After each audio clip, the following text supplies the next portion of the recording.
मर जवान मर किसान। जी हां, यह नारा हमारे माननीय मोदी जी ने दिया है। मोदी जी की तारीफ में मैं अब आपसे क्या कहूं, बस इतना समझ लीजिए कि इंटरनेट पे पहला ऐसा प्रधानमंत्री है पूरी दुनिया का जिसे सबसे ज्यादा गालियां खाने को मिल रही है, जिसकी पूरी दुनिया में सबसे ज्यादा किरकिरी और बेइज्जती हुई है, लेकिन गोबर खाने वाले उसको अपना बाप एक तरफा माने जा रहे हैं। दोस्तों, बहुत बड़ा प्रोपेगेंडा किसानों के खिलाफ इन्होंने रन करवाया। कब से? जब से ये दिल्ली में घुसने की कोशिश कर रहे थे। हालात इतने ज्यादा अब बिगड़ चुके हैं और ये आंदोलन इतना बड़ा हो चुका है कि अब इसमें जवान भी आ रहे हैं, आर्मी के लोग भी आ रहे हैं, वकीलों का भी समर्थन है, पूरे दुनिया का समर्थन है, पूरे देश भर का समर्थन है। इन्होंने एड़ी चोटी का जोर लगाकर अपने बाप यानी करता धरता अंबानी और अदानी अपने बाप को बचाने के लिए और उनका फायदा कराने के लिए मोदी सरकार ने एड़ी चोटी का जोर लगाया है। और इस बंदे का प्रोपेगेंडा इतना गंदा है कि मतलब किसान, लाखों किसान बैठे हैं सिंघू बॉर्डर पर और ये गुजरात में जा रहे हैं मिलने के लिए किसानों से। अरे भैया थोड़ा साइड हो जाइए, फोटो खींच रहे हैं, थोड़ा सा आपके हाल है। ये प्रोपेगेंडा मोदी का बहुत पुराना है, बहुत पुराना इनका तरीका है। टनल का जब उद्घाटन हो रहा था तो भाई जनता वहां है ही नहीं, भीड़ वहां है ही नहीं, तो इन चाचा से पूछो भैया हाथ किसको हिला रहे हो? फोटो को। हाँ, फोटोग्राफी हो रही है, आईटी सेल खूब दबा के वायरल करवाएगी। तो आईटी सेल का इस्तेमाल किसानों के खिलाफ भी किया जा रहा है। और मैंने जैसे कहा था, दिल्ली के दंगों में इसी बीजेपी का हाथ था, पूरा इनका प्लान था। जब ये दिल्ली में घुस गए तो फिर इन्होंने अपने बीजेपी आईटी सेल का इस्तेमाल करना शुरू किया और लगातार किसान आंदोलन को कभी खालिस्तानी, कभी पाकिस्तानी, कभी चीनी, मतलब इनसे ये पूछो कि चीन का हाथ दिल्ली तक है, मतलब दिल्ली के अंदर तक वो घुस जा रहा है। कहने का मतलब ये है ना कि चीन फंड कर रहा है, पाकिस्तान फंड कर रहा है, तो तुम्हारी रॉ क्या कर रही है? दूध पीने गई है? तुम्हारी रॉ क्या आ गई भाई? तुम्हारी ये सिक्योरिटी है? तुम्हारी इंटेलिजेंस क्या करने गई है? दूध दोने गई है क्या करने गई है? तो भैया इन्हीं का झूठ इन्हीं पे भारी पड़ता है, क्योंकि ये गोबर खाने वाले लोग हैं। ये सोचते हैं कि पूरे भारत को हमने गोबर खिला दिया है तो कोई हमसे सवाल करेगा नहीं, लेकिन देश अब जाग गया है। अब हार कर इन्होंने क्या करा, पिछले हफ्ते याद होगा एक कुतिया तिवारी आई थी और वो बहुत, अगर 18 तारीख को खाली नहीं किया तो मैं जानकी देवी, जनक की देवी, टट्टी की देवी ये पूरा खाली करा दूंगी, जाफराबाद बना दूंगी। ये टेढ़े मुंह की औरत, ये टेढ़े मुंह की, इसने खुली धमकी दे दी थी। और साथ में वो दंगाई जो जाफराबाद का रोड खाली करवाने के बहाने पूरे दिल्ली में दंगा करवा चुका था, जिसका नाम कपिल मिश्रा है, आप अच्छे से जानते हो। इनके लिए बड़ी चौड़ी मूली लेके इंतजार कर रहे थे कि बेटा आओ तो सही, लेकिन ये पहुंचे नहीं। लेकिन इन्होंने क्या किया, पहुंचने के बजाय जब बीजेपी ने देखा अरे यार इन्हीं की बात लग गई, इनका सारा मामला ही फेल हो गया, वीडियो इतनी वायरल हो गई, अब हमारा प्रोपेगेंडा ही फेल हो गया। क्यों? क्योंकि किसान उनकी हर चाल से अच्छी तरह वाकिफ है। क्यों? क्योंकि किसान भी एक वक्त तक उनके भक्त थे। थक हार के बीजेपी ने अपनी चड्डी सेना को काम दे दिया 300 रुपए में, बेटा जाओ और काम करो और आंदोलन को बदनाम करो। ऐसे बहुत सारे लोग पकड़े गए हैं, देख लीजिए। सर पैसे दिए गए आपको? सर पैसे दिए नहीं गए हैं, बस ये बोला गया था कि काम करने के बाद पैसे आपको मिलेंगे। जब मंच पे भाषण हो रहा था, वहाँ पे मैं डूब गया, अंदर चला गया वहाँ पे, और वहाँ पे मैंने पर्ची फेंकना शुरू कर दिया। क्या पर्चे थे? पर्ची यही थे, देखिए सर, यही सब पर्ची, आई सपोर्ट। डर नहीं लगा था? बताओ क्या पर्चे क्या थे? I support farmer bills, road को खाली करो, save country from unnecessary elements. मेरा मोटिव, मुझे बोला गया था वहाँ पे जाके कि मोदी जिंदाबाद करना है। अच्छा। और वहाँ पे जो ये पर्ची में लिखा गया है वो सिर्फ पर्ची फेंकने के लिए बोला गया था। तो समझ में आ गया दोस्तों बीजेपी कितना गिर सकती है। और साथ में आपको बता दूं पूरी दुनिया में मोदी जी की इज्जत कितनी है, आप इस वीडियो से अंदाजा अब लगा लीजिए।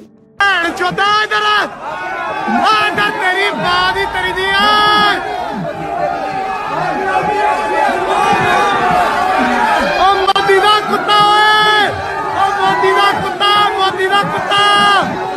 दा कुत्ता दोस्तों ये बीजेपी के लोग, ये चड्डी सेना वाले लोग, ये वो लोग हैं जिन्होंने 50 साल तक नागपुर में अपने दफ्तर में भारत का झंडा नहीं लहराया था। आज ये सारे झटुल्ले उठे हैं वंदे मातरम, भारत माता की जय, जय हिंद बोल के अपने आप को देशभक्त घोषित करने के लिए। इनकी तड़प और बेचैनी और भारत माता की जय, भारत माता की मोदी मोदी, ये इनका तरीका बताता है कि ये नकली है और इनकी औकात क्या है इस नारे से पता चल जाएगा, जिसमें एक बीजेपी का चड्डी लवर क्या कह रहा है, वंदे मार। देख लो, भारत माता की जय, वंदे मार, वंदे मातरम, वंदे मातरम, वंदे मातरम।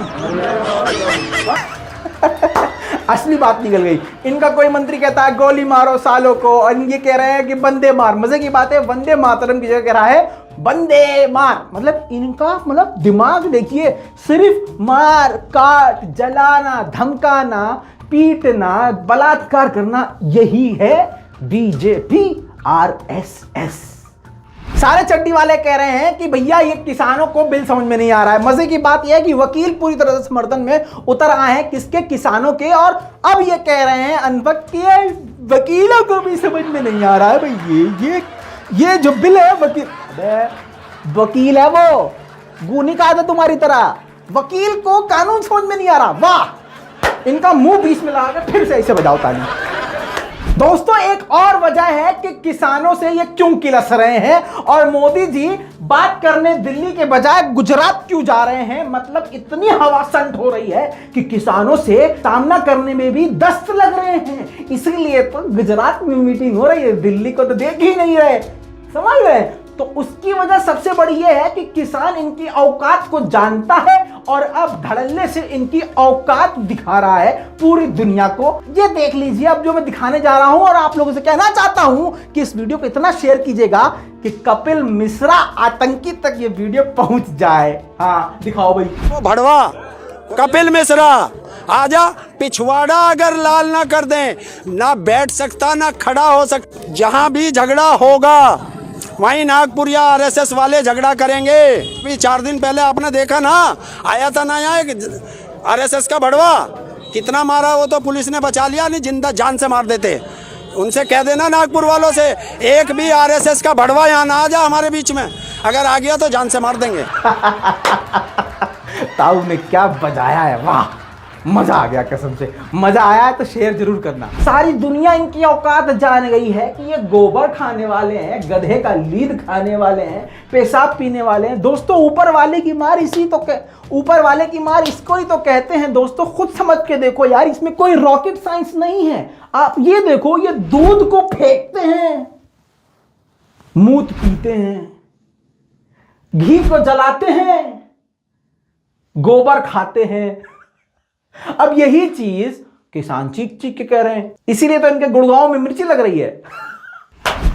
केवल 2 ही बंदे ने, अंबानी ते अंडानी, बाकी दुनिया ਜਿਹੜੀ ਇੰਨੀ ਹੈ ਬੇਵਕੂਫ ਹੈ, ਜਿਨ੍ਹਾਂ ਨੂੰ ਇਹ ਨਹੀਂ ਪਤਾ ਕਿ ਗਾਂ ਦਾ ਦੁੱਧ ਪੀਣਾ ਕਿ ਮੂਤ ਪੀਣਾ। ਉਹ ਦੱਸਣਗੇ ਕਿਸਾਨਾਂ ਨੂੰ ਹੱਕ ਕੀ ਹੁੰਦੇ ਨੇ ਕਿਸਾਨਾਂ ਦੇ, ਕਿ ਇਹ ਬਿੱਲ ਉਹਨਾਂ ਦੇ ਉੱਤੇ ਲੱਗਦੇ ਕਿ नहीं लगते।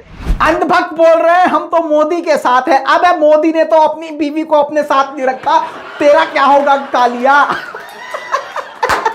बेटा तुम्हें भी लगेगी बहुत जोर की, आने दो, क्योंकि वो बोल चुके हैं कि बेटा हमारा क्या है, हम तो झोला उठाएंगे और निकल लेंगे। इसको समझो, क्रोनोलॉजी को समझो बे। तुम गोबर खाते रह जाओगे और मूत में डूबे रह जाओगे, और वो झोला उठा के पहले ही जाने की बात कर चुका है।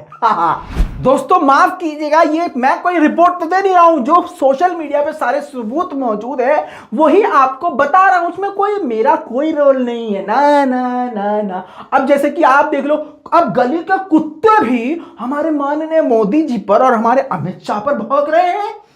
देखो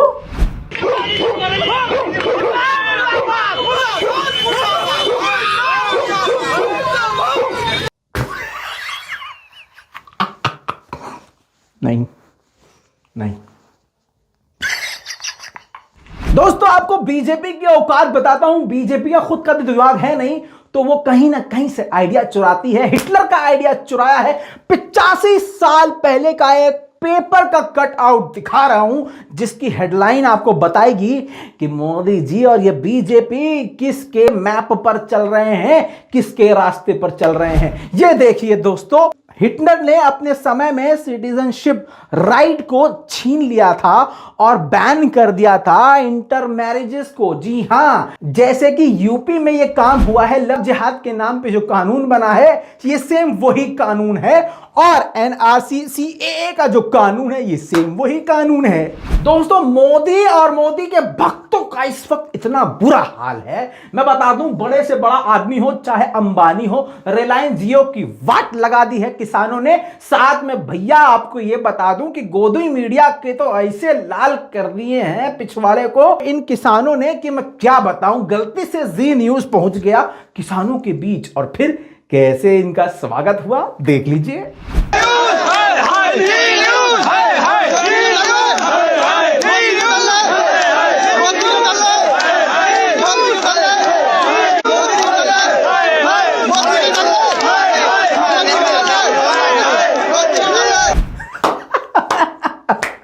दोस्तों, यही नहीं, आपको याद दिला दूं कि बहुत सारे इल्जाम लगाए गए थे कि 200-200 रुपए में आ रहे हैं, 400-400 रुपए में आ रहे हैं। मैं बात कर रहा हूं उस देवी की जो हमेशा बजती रहती है, जिसका नाम कंगना है। और कंगना जो है ऑब्वियसली बजेगा ही, चाहे फिल्म में बजे चाहे बाहर बजे। समझ रहे हो ना। और भैया बीजेपी वाले तो चाहते ही हैं कि कुछ ऐसा मिले जिसे वो बजा सके, तो कंगना रनावत तो है ही। ये बंदी कह रही है, ये मैं नहीं देखूंगा, तुम ही मजा लो।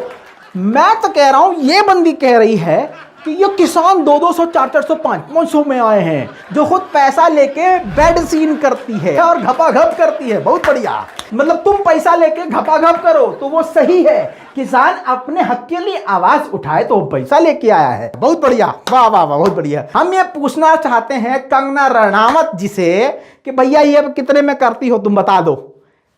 5 करोड़, 10 करोड़, 20 करोड़, तुम्हारी ये औकात है, लेकिन तुमने अपनी औकात को, अपनी इज्जत को बेच रखा है।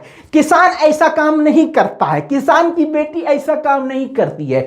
तो जिसके दिमाग में दाम चलता है वो सामने वाले की भी दाम लगाता है। तो दाम की देवी तुम हो, और ये देवी पता है कौन है? ये बीजेपी की रानी लक्ष्मीबाई है। आहा, और मैं इन बीजेपी की रानी लक्ष्मीबाई को बता दूं कि इन्हीं के लोग किराए पर भेजे गए हैं किसान आंदोलन में 300-300 रुपये में। यकीन नहीं आ रहा है, देख लो। कुछ लोगों को पैसा देकर यहाँ लाया गया है, 300-300 रुपए में लड़के खरीदे गए हैं, और मोद लेकर रात चौपले पे जगह में 50 लड़के खड़े हैं जिन्हें 300-300 रुपए देके लाया गया है। कई हजार कोई गोरखपुर से, कोई मैनपुरी से बैठ गए थे और उनसे पूछा गया तुम कहाँ से आए हो, तो ये 1500 रुपए का डीजल तुम्हारे ट्रैक्टर में डलवा दिया गया। पहली फंडिंग करके दूर से वो राम फंडिंग कहाँ से करी गई भैया? चंद्रमोहन बाबा हम नहीं जानते, हमें तो गुमराह किया गया। अरे हमारे तुम्हें पैसे किस आदमी ने दिए? हमें पैसे भोजपुर का लड़का है उसने दिए थे। नितिन नाम बता, नितिन नाम है उसका। विष्णु नितिन साइबर कैफे चलाता है वो लड़का, क्रांतिकारी के नाम से। दोस्तों, पूरे हफ्ते की तबीयत से हमने अच्छे से बचा दी है इनकी। उम्मीद करता हूं कि किसान के सपोर्ट में सड़क पे आप जरूर उतरेंगे और इस वीडियो को दबा के शेयर करेंगे। अब मैं सभी सैनिकों से ये कहना चाहता हूं जो LAC पर हैं, जो चीन के बॉर्डर पर हैं, कहीं भी हैं, और उनके माता पिता अगर किसान हैं, भैया बॉर्डर छोड़ के यहां आ जाओ। क्यों? क्योंकि इनके पास चड्डी सेना है। इस चड्डी सेना को इनके हाथ में गोबर लेके वहां बॉर्डर पे खड़ा करो और तुम सब यहां आ जाओ। अगर सेना इन किसानों के साथ हो गई तो ये जो किसान के लिए इस सरकार ने मर किसान मर जवान वाली स्थिति बनाई है वो फिर से पलट जाएगी। पूरे हफ्ते में एक ही बार बजाते हैं, लेकिन अच्छे से बजाते हैं, तबीयत से एकदम मजा लेके। तो उम्मीद करते हैं कि आपको भी मजा जरूर आया होगा। वीडियो को शेयर करना मत भूलिएगा। ये लाल बटन है ससुरा, इसको दबा के चैनल को सब्सक्राइब जरूर कर लीजिएगा, ताकि अगले हफ्ते जब हम बजाएंगे तो हम आपके मोबाइल में आएंगे। और वो हम कब आएंगे? जब आप हमको सब्सक्राइब कर लेंगे, समझे? कर लीजिए। जय हिंद।